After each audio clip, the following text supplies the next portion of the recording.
இப்போ ரீசெண்டா ஒரு பெண் குயின் தனியா நடந்து போற வீடியோ வைரல் ஆயிட்டு இருக்கு.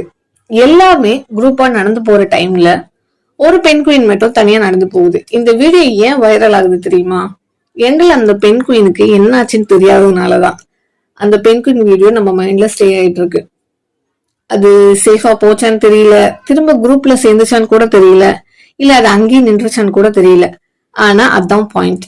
நம்ம செட்டில்டு ஸ்டோரிக்கு எப்பவுமே இன்ட்ரெஸ்ட் காட்ட மாட்டோம். பிகினிங்கும் எண்டிங்கும் கிளியரா இருந்துச்சு அப்படின்னா ஒரு நிமிஷம் பார்த்துட்டு மூவ் ஆன் பண்ணிடுவோம். ஆனா எண்டிங் இல்லாத ஜேர்னி நம்ம மைண்ட்ல அப்படியே ஸ்டே ஆகும்.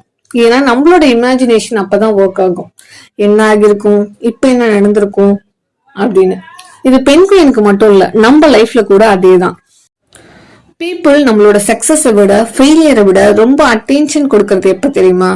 நம்மளோட லைஃப்ல ஒரு அன்சர்டைன் ஸ்டேஜ்ல இருக்கிறப்பதான்.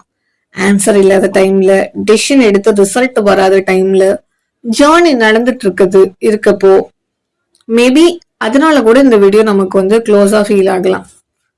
ஒரு சிலர் இந்த வீடியோ வேற பெர்ஸ்பெக்டிவ்ல பார்ப்பாங்க. கம்ஃபர்ட் ஜோன்ல இருந்து அது தனியா போகுது அப்படின்னு சொல்லிட்டு. இன்னும் சிலர் அது ராங் வேய செலக்ட் பண்ணுது அப்படின்ற மாதிரி. சோ நீங்க எந்த பெர்ஸ்பெக்டிவ்ல பாக்குறீங்கன்னு சொல்லிட்டு கமெண்ட்ல சொல்லுங்க.